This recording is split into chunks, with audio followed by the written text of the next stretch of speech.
Year 5. How nice to see you all again. Hope you've had a nice week. Hope you've managed not to get too bored.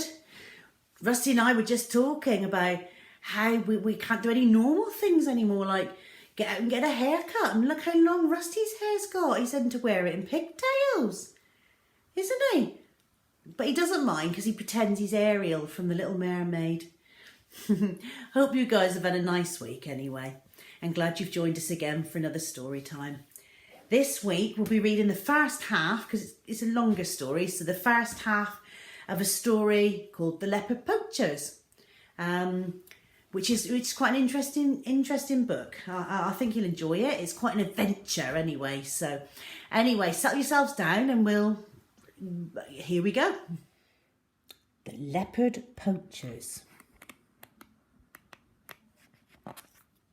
Chapter 1. Ali, stop, Samir hissed. Get down. The urgency in Samir's voice made Ali obey instantly. He dropped to the rocky ground and peered around nervously. What? He whispered to his brother. Leopard, Samir said quietly. He pointed over the next ridge. Ali's eyes grew wide with fear and wonder. An Arabian leopard? They were almost all extinct in this region. Their parents would never have let them climb the mountain alone if they'd known there was one here. I want to see, Ali said. But Samir shook his head. Too dangerous. Please, I'll never get another chance, begged Ali. Samir was torn. It was his job to watch out for his brother, but to see a leopard in the wild was so rare. Okay, he relented, just a quick peek. The two boys crept up to the ridge and peered over. The leopard stood on the edge of a cliff so close they could see it clearly. It was magnificent, with greyish-white fur and a deep golden yellow on its back, and the whole body blotched with black. Luckily the wind was blowing towards the boys, or the leopard would smell them for sure. It's hurt, Samir whispered in Ali's ear and pointed to the wound on its leg. It was raw and festering. Oh, poor thing. Suddenly there was a thump sound, and the leopard gave a roar of pain and stumbled before falling to the ground. Ali and Samir stared at each other in shock. Before they could move, two men came from behind a huge boulder with guns under their arms. One man was bald, the other wore a brimmed hat and had a black beard. Samir pulled Ali out of sight, but not before he heard one man shout at them, Hey, you! Run, Samir cried, and Ali didn't need to be told twice. He took off along the rugged top of the mountain. Samir pounded behind him, panting with fear. Too fast. Ali's foot wedged in a crack, falling heavily. He grunted in pain as his ankle twisted and his shins ripped against a rock, shredding skin. A voice behind them yelled, Wait! Don't stop, Samir cried as he scrambled past Ali, dodging the cragged outcrops, keeping out of sight of the men. They saw us. Ignoring the blood oozing from his cuts, Ali struggled to his feet and followed his brother in his mad dash down the mountain. Ali dislodged a rock that catapulted down a cliff face. They would be heard for sure. All the more reason to get away. Fast. Then Samir saw a hiding place. Two massive boulders had tumbled together long ago to form a cave. Here, Samir wheezed. We can rest a minute, catch our breath. Ali dived in and sprawled on the rocky floor, puffing like a camel after a race. We've got to say it out of sight, Samir managed to say after a few minutes as he took a sip from his water bottle, then handed it to Ali. Ali took a sip and handed back the bottle. The boys lay on their tummies, keeping as low as they could, straining to hear any noise that told them they were being followed.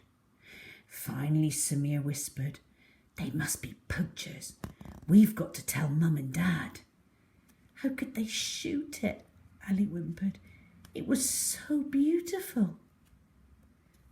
"Leopard skins are worth a lot on the black market." Ali started to shake.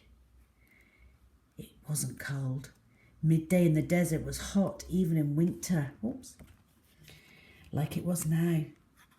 "They must be crazy. Do you think they'll try and follow us?" If two kids saw you kill an endangered animal, would you follow them?" Samir replied. Ali's silence said everything. What were they going to do? Their camp was a 2-hour walk away. "We'd have to go down, just as we came up the mountainside," Samir said. "I bet they think it's too steep for us. They'll expect us to go down the track for sure." He peered out of the cave, ears straining for sounds of danger. Everything seemed peaceful. Even a bird squawked overhead. Suddenly, way too close, they heard a voice shout. Ali stared wide-eyed. "They're coming. What do we do now?" Samir didn't know, but he couldn't tell Ali that. The oldest should always know what to do. "Get back in the cave as far as you can," he said. And they shuffled backwards. "They may go straight past us." "And if they don't?" "They will," Samir said. "They have to," he added to himself. The boys crouched still, scarcely breathing, listening for the sound of their pursuers. Suddenly, Ali stiffened. "Did you touch me?" "No, what's the matter?" Ali glanced behind them. An orange-brown snake slithered across the floor of the overhang, using Ali's foot as a speed bump. "Don't move," Samir whispered. "It's a sand boa. It won't hurt you if you don't do anything to scare it." "But he's scaring me." "Stop shaking." "I can't help it," Ali whimpered. And then he shook violently as the snake stopped. It turned lidless eyes on the boys. Ali couldn't take any more, and he bolted out of the cave, whacking his head on the rock as he went. "Ali!" Samir yelled. Another second, and both boys were gone. Chapter 2. Samir and Ali clambered down the mountain. "Can you see them?" Ali called over his shoulder. Samir risked a backward glance. There, high above them, was a hat, but it was behind a rock. The man wasn't looking their way. "Yes," Samir hissed. "Keep going quickly." They struggled on, down and down. The spiny desert shrubs that grew out of the nooks and crannies scratched at their faces and their arms and their legs. They slid and slipped and scrambled until the steep cliff face levelled to become a wadi, a waterless riverbed. Stunted grasses and bushes grew along the edge where they would get water during the rare floods. The sun shone relentlessly overhead in a sky so hazy it was a yellow-brown rather than a blue. It was all too much for Samir. His legs ached and he needed to stop for a moment. He saw a tree growing in what seemed to be bare rock, and he collapsed to the ground, aching for air. His ribs heaved, but he still scanned the cliff for any signs of their pursuers. All was clear. Ali fell down beside him. A brisk breeze whisked the sand into little swirls and stung their faces, but the umbrella-like tree shade was a huge relief. After a few moments, Samir's heartbeat slowed enough for him to get some words out. I thought you might need a rest, he panted. Yeah, thanks, Ali puffed. Have we lost them? Dunno. We made a lot of noise. Listen. They froze, willing their hearts to beat more quietly. What was that? A clatter of rocks nearby made them stop breathing. Someone was close, too close. There was nowhere to run. The noise came again from behind a clump of trees. Samir pushed Ali behind him and tried to stand brave. And then he heard a bleat. And he and Hallie grinned in relief. A wild goat emerged and stared at them curiously. Samir shooed it away. Maybe the men will hear it and think it's us and chase us instead, Samir said in hope. Suddenly they heard another distant cry.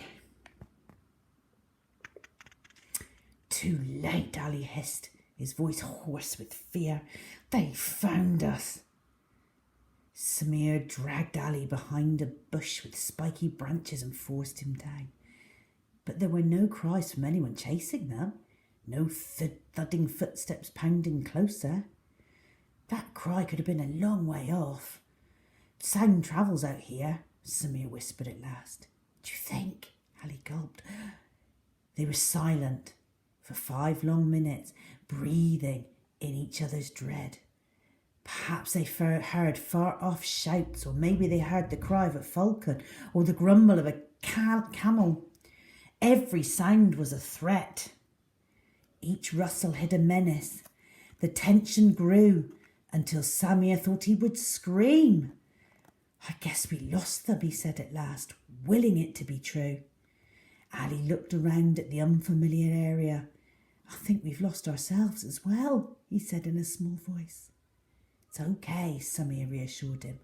I've got my compass. He took it from his pocket.